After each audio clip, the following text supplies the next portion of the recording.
Welcome to the Leading Owls podcast, brought to you by Rice University's Doerr Institute for New Leaders. Each week, we bring you inspiring stories and practical tips from successful student leaders, faculty, and staff, along with leadership experts and coaches that will help guide you in your own leadership journey.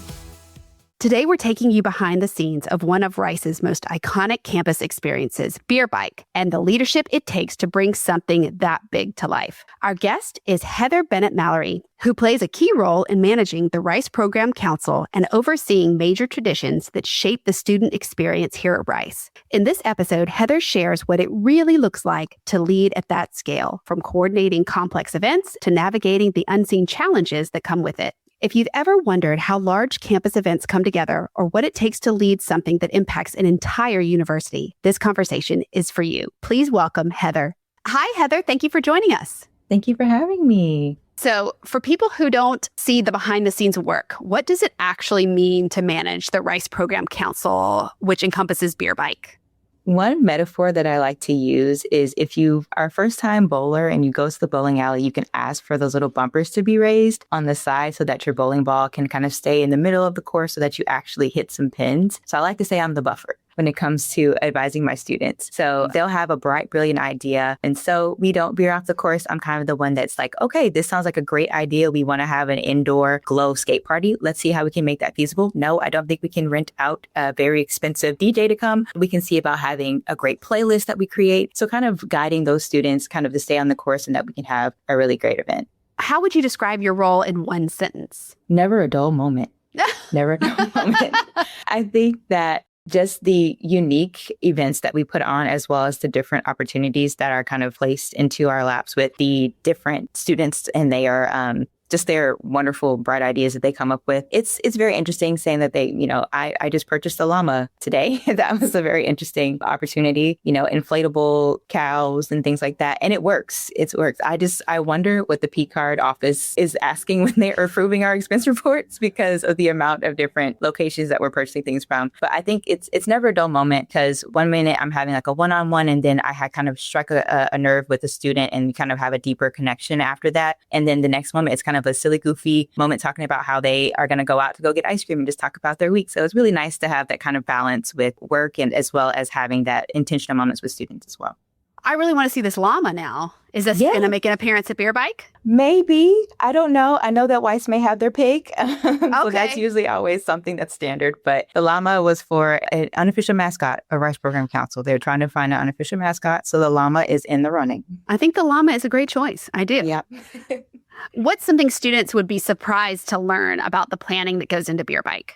The magnitude of the timeline is something that I don't think students really realize. After about 2 to 3 weeks of rest time and debriefing, after graduation, we're already starting for next year's Beer Bike. We've already prepared. We've selected a date. We selected our co-chairs, and we're already working with vendors to start solidifying tents and fencing and everything for the next year. So just that timeline. And of course, a lot of the tasks kind of overlap at one good time. So there are some lull periods, of course, whenever students are getting back to campus and things of that nature. So summertime's a little bit quiet, but as soon as we come back after Welcome Back Day, we are hitting the ground running, preparing for Beer Bike. So it is a year-long process. Wow. Even I had no idea you guys started planning immediately after graduation. That's incredible.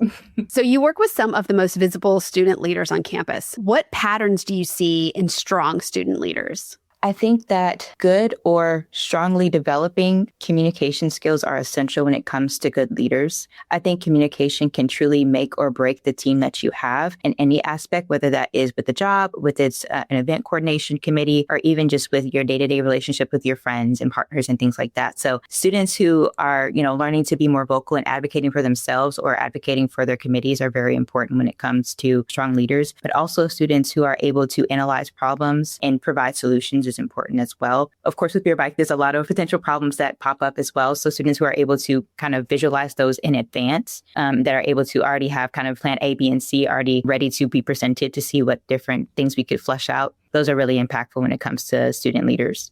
Right now, we have a lot of student leaders coming into their roles after elections. So what are some of the common mistakes you see student leaders make when they're new to stepping into big roles?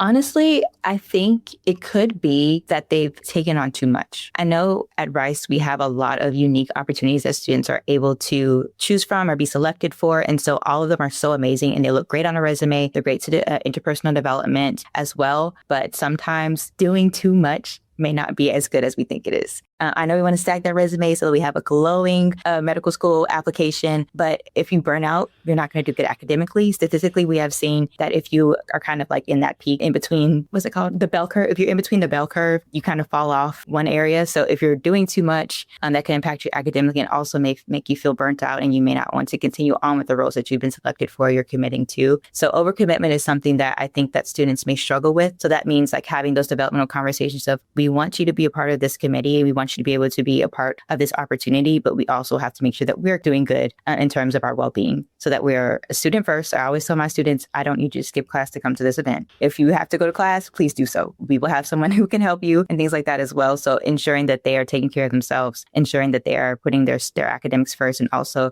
advocating for themselves too. That is actually what we hear on this podcast from students the most is what advice would you give? And it's learn how to say no. Don't take on too much. Absolutely. They all tend to want to do everything. So yeah, it seems like that's the same across the board, especially during Beer Bike Week. I'm sure you come across a lot of students who are overwhelmed. What's your approach when you are with a student who's overwhelmed? The first thing would definitely be leading with empathy when you're asking the questions. Sometimes it could come in different ways. So there's that one student who's like, I'm overwhelmed. I'm crashing out, as the students like to say. I need help. I don't know what to do. Those kinds of things. So they kind of like word vomit to you. And then there's the ones that are kind of like, they're slightly coming back in the meetings. They're not really saying much or they're kind of zoning out. And I'm like, I see what's happening here. What's going on? Let's talk through those things. So leading with empathy, allowing them the space to share how they're feeling or kind of having those developmental conversations to allow them to like pull back the layers and see, okay, let's put some words to what we're feeling and things like that. And so with that point, when we get to the area where we're talking about the overwhelm, so what can we do now? How can I support you would be my next question. Does that mean that I'm going to step in and assist with this meeting so that you can go and eat and take a nap for 30 minutes? Or are we going to kind of move our meeting time so that you'll actually be able to get home at a decent hour and things like that as well? So kind of just seeing how I can support them, but also seeing how they can support each other. I'm grateful that our Student Center team is all hands on deck for Beer Bike Week. So they're always popping in saying, what do you and your students need during this week? We know it's a lot of things happening at one time. So I'm definitely allowing them to know that we hear how they're feeling and we want to make sure that they're still taking care of themselves, but also having a strong team around us to support so they can also step in if there needs to be some students like taking a step back. One thing that students really struggle with is delegation because they've never really had to do that before. And actually, the Doerr Institute has a Catalyst module all about delegation that students really love. So what does good delegation look like from your vantage point?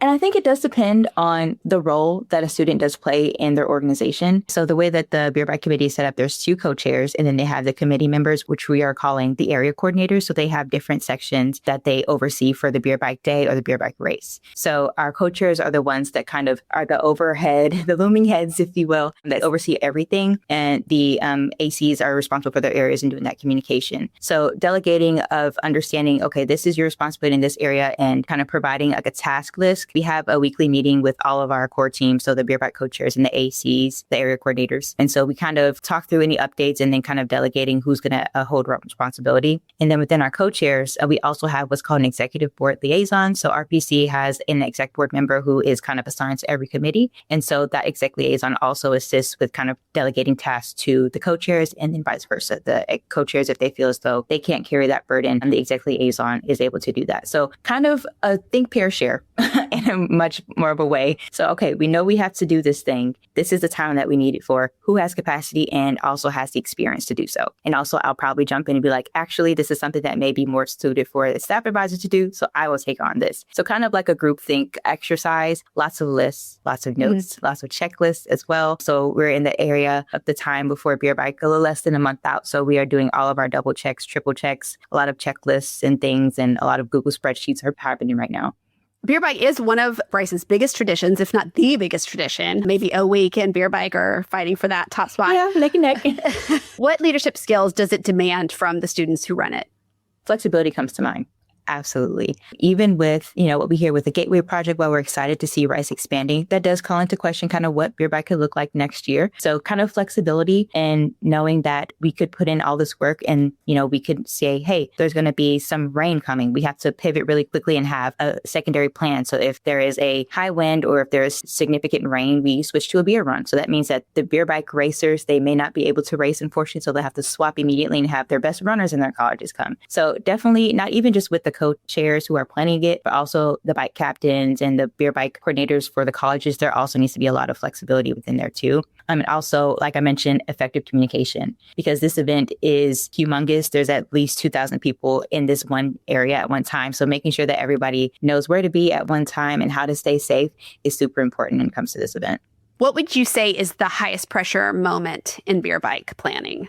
Oh, definitely that Thursday, Friday before the race day. That's when we have our vendors coming in with their flatbed trucks and dropping things. And we have to manage that at the same time. And we also are doing our float inspections in the colleges for the parade and also doing we are working with our incredible incident management team with doing our command structure to make sure that we have those meetings in place, also doing check-ins. So there's a lot of things happening at one time. So that's kind of the highest pressure point when it comes to just all the things happening at one time. And it is crunch time. It's 2 days before the event. So if we ordered this many porta potties and we're missing one, we got to figure out how we're going to get that in less than 24 hours. That can be a little bit stressful, but making sure that we have a great team that's able to support us, and also vendors who are always here to support us is also important with that. Have you seen a moment that you can remember where a student really grew because of the responsibility of Beer Bike? Yes. So in my role, I've been able to experience a lot of returners to the Beer Bike Committee, which is interesting because I know this is a really big task. And so I'm surprised that so many students are really interested and want to come back, but that's great. So one of our co-chairs, Wiley, he is a graduating senior, and this is his 3rd year in a row doing Beer Bike. And I remember after we had the unfortunate accidents and the weather delays that happened last year, we had to kind of pivot and do a makeup race for the bikers that weren't able to race last year. So seeing how Beer Bike was going to end, I saw that just kind of spark in him of like, we got to have this finished. We can't just end Beer Bike like this is a tradition. So along with him and some of the bike captains who have also graduated in our other co-chair from last year, America, they're able to come together and create kind of a solution for this problem that was kind of, been coming around campus, a question of like, what's going to happen? Is it get really end like this? So definitely taking the lead of that charge of how to put a real ending to Beer Bike was really propelled him forward. And now he's going into his last year. I'm really going to miss Wiley. He's been amazing. That definitely grew his responsibility when it comes to Beer Bike. So you've seen like multiple years of Beer Bike. What changes and what stays the same? With the students, a lot of the lingo, when we're looking at the themes of the colleges, a lot of the puns are really funny. And also just the student interactions are really fun of the different types of students that we have. But also, I would say the experience that students have when they're coming into this role. A lot of students are coming into campus with a lot of unique leadership experience from different things. Like some people have, already created their own nonprofits and they're interested in doing public speaking already. So we do have a lot of students who have some unique prior experience. So when they're coming in, I think that is something that's kind of changes from year to year. We also have the students who are like, they're trying to come out of their shell for the first time. They're freshmen. They want to get involved early. So we do have a lot of students, kind of varies in their ability, but also just it helps to kind of fine tune those skills that they have as well. Something that stays the same is the pride and the love for Beer Bike. These students, they love it. It's something that has to happen. So they're driving, ensuring that this campus tradition is as amazing as it can be and making sure that this event kind of goes off without a hitch. What is one leadership lesson you wish every Rice student could learn early? Sometimes that rejection could be redirection, and it's not always a bad thing. A lot of times whenever we get told no, it may be seen as an automatic negative or that you didn't really succeed in something. But sometimes it's important to accept that no and come back to the area where the rejection was and see, okay, what can I do to grow in this area if you have more time on campus, and see what things could kind of propel you forward. So a lot of times whenever we have our Rice Program Council, when we are electing our co-chairs or our exec board, when we do have to reject some students, we are opening up the opportunity for them to connect and reach out about any feedback. I think that's really important. So I've had a lot of students in my few years being here that didn't really make it into the role that they wanted the first time, but after a lot of feedback they have definitely grown in a year's time, and they've been able to accomplish that goal at the next step of being a co-chair or an exec board member. So definitely accepting the no, while it can be kind of frustrating and it may not be what we planned, but kind of considering that as an opportunity to continue to grow and work harder and think about just how we can kind of improve on our experience so that we can be better candidates for the future. So you're not the one with the actual title of beer bike chair, but you influence outcomes. What does leadership look like from the advisor seat?